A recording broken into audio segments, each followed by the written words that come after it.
Salut les makers, CrazyDoob. Au menu du jour, laser. On va pas par contre parler d'un projet mais de la prévention des risques lors de l'utilisation de machines laser.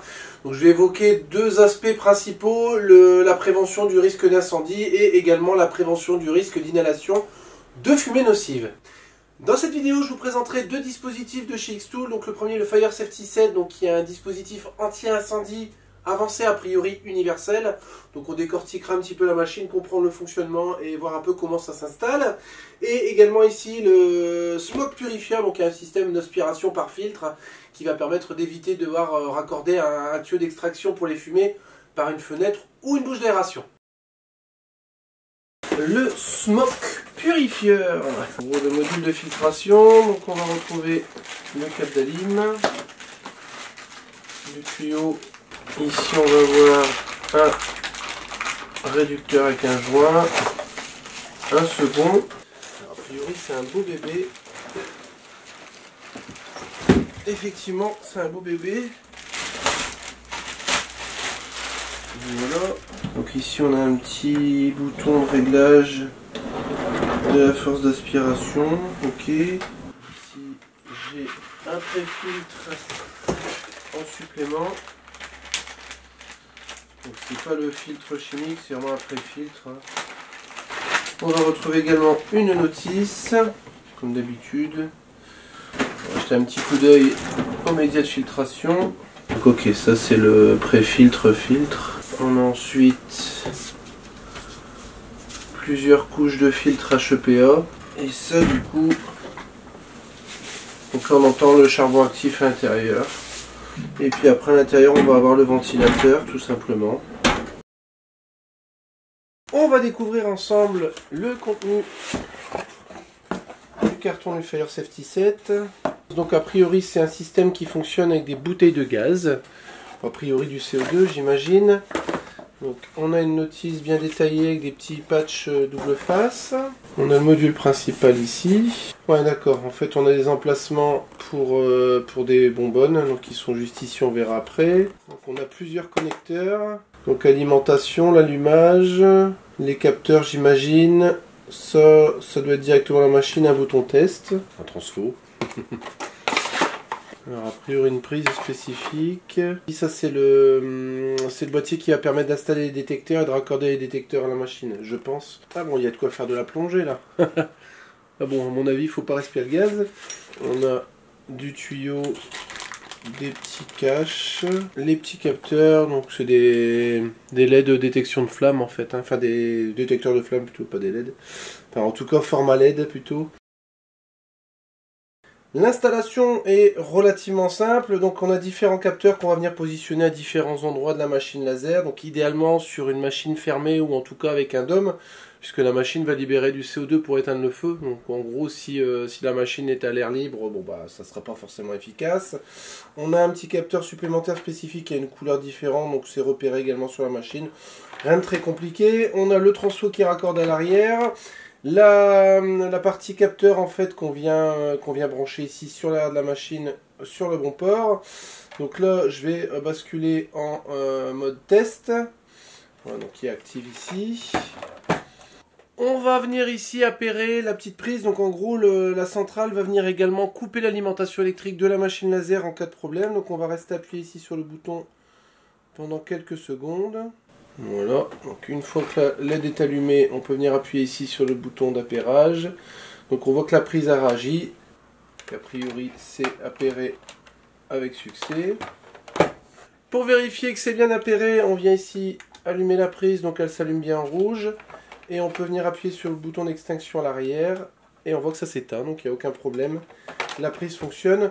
Donc a priori il y a une portée maximum de 50 mètres entre la prise et la centrale. Alors, on sera de toute façon jamais à 50 mètres, mais en tout cas voilà, c'est plutôt bien prévu à ce niveau-là. Afin de visualiser le fonctionnement, j'ai raccordé ici sur la prise la lampe de bureau. Donc c'est là bien sûr qu'on viendra raccorder l'alimentation principale de la machine laser. Donc concernant la centrale, on a désactivé le mode test ici sur l'arrière. On va appuyer une fois sur le bouton juste ici, donc il y aura un petit cycle qui va se faire et au bout d'un moment le voyant du bas ici avec le petit logo va venir s'allumer. Ça veut dire que l'ensemble est en mode surveillance. Donc on voit qu'on a une détection du tilt, hein, si jamais on renverse un peu la machine, enfin si elle est secouée en tout cas. Donc pour annuler l'alarme, on reste appuyé sur le bouton du dessus pendant une dizaine de secondes. Voilà, donc là j'ai réinitialisé la surveillance. On aura différentes alarmes en fonction du type de flamme et de la durée de la flamme qui sera rencontrée. Donc si j'ai un... Voilà, donc là je vais vraiment avoir une flamme très ponctuelle. Donc on voit la centrale a sonné, a averti et pas aller plus loin. Si je mets un peu plus longtemps,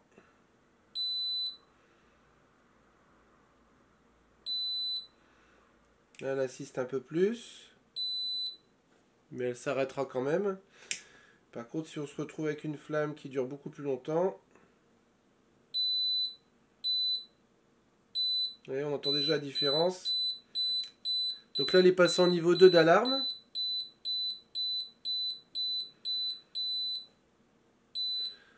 Et progressivement elle va redescendre, on entend le rythme qui ralentit.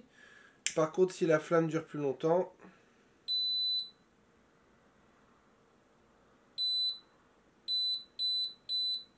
là, elle a bien averti.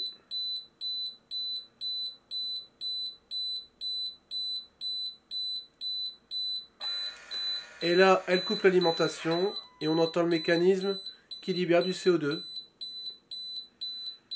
Donc elle va avoir deux cycles. Donc on a entendu un premier rejet de CO2 et logiquement un second au bout de 20 secondes. Voilà. Donc le deuxième jet de CO2. Là du coup elle continue à biper hein, jusqu'à ce qu'on lui indique que l'incendie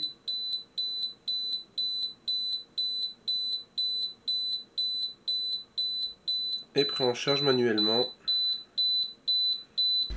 Voici une petite vidéo test du kit anti-incendie. Donc merci beaucoup à Jim Overton, Jimson Stuff pour cette vidéo test. On voit que la machine a été coupée électriquement et que le CO2 est libéré.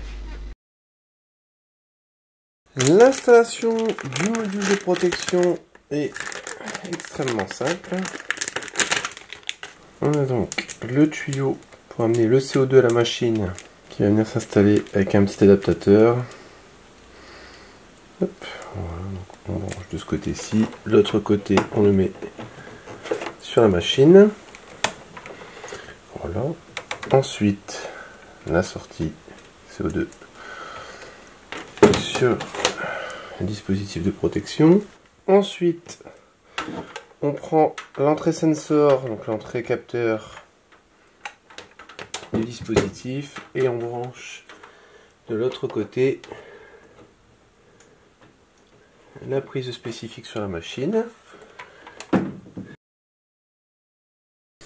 J'ai donc préparé un fichier qui va me permettre tout simplement de générer de la fumée. Hein. Voilà, c'est pas le travail qui compte, c'est vraiment la fumée qui va être générée. Donc j'utiliserai à chaque fois le même fichier pour générer la même quantité dans les mêmes conditions. Donc on a ici une spirale qui va me permettre de faire de la fumée en découpe pendant un certain temps. Et je vais avoir ici un carré que je vais remplir. Donc je le mets en 2 passages, à mon avis ça suffira. Voilà, donc comme ça je pourrais lancer dans chacune des conditions le même fichier et voir un peu la différence en termes de fumée rejetée.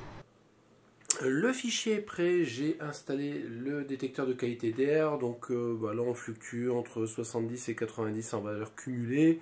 C'est pas un instrument scientifique, mais bon, ça va permettre de voir un petit peu quand même l'évolution de la valeur en fonction du type de filtration.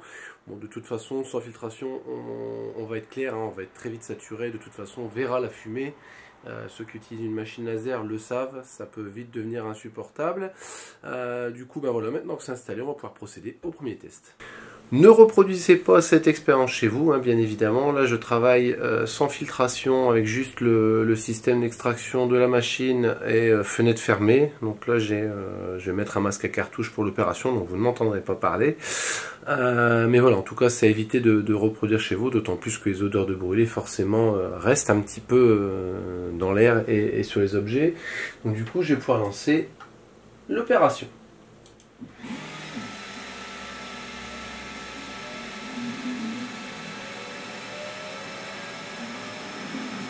Donc on voit que là c'est déjà complètement saturé à l'appareil. Donc pour pas l'endommager, je vais l'enlever, hein, toutes les valeurs sont à fond.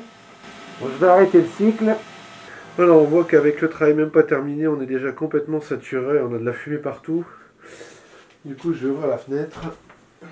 Le système suivant, en fait, j'utilise tout simplement un flexible qui va de l'arrière de la machine et qui rejoint ici un tuyau d'évacuation semi-rigide. Donc c'est celui qui était fourni avec la S1. Alors c'est assez contraignant parce que je suis obligé à chaque fois de tout déployer. Donc en gros, je passe le tuyau par le Velux. Voilà. Alors vous allez rire parce que c'est vraiment très contraignant. J'ai fait ici un système qui vient se mettre sur le bord, hop, dans l'autre sens, pardon, pour fermer la fenêtre, tout simplement. Voilà. Il faut éviter les fuites d'air. Voilà. Et j'ai également une partie que je mets là-haut. C'est très archaïque, mais ça a le mérite de fonctionner. On va du coup pouvoir lancer le second test.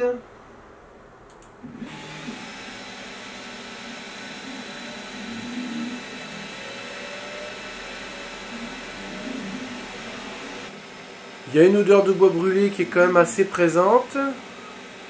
Donc au niveau valeur cumulée, on est à 419. Forcément bien inférieur aux valeurs précédentes. Hein. On voit pas vraiment de fumée ambiante, si je puis dire.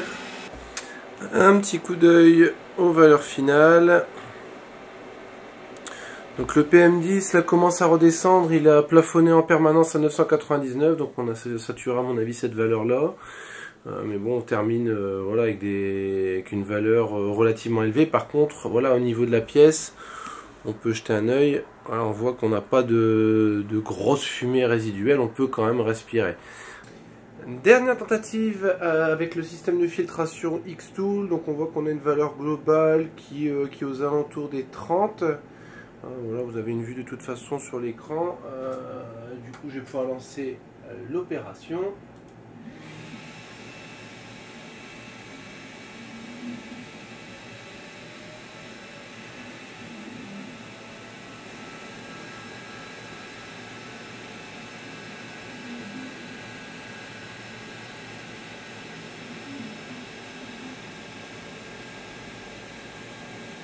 Donc la valeur n'a pas l'air de bouger, elle monte un tout petit peu quand même. On est redescendu, on remonte, ça fluctue un petit peu. Alors en ressenti, j'ai pas vraiment d'odeur de bois dans la pièce, pas vraiment d'odeur de brûlé. À savoir que j'ai positionné aussi le petit détecteur de qualité d'air vraiment proche de la machine, hein, donc dans les pires conditions.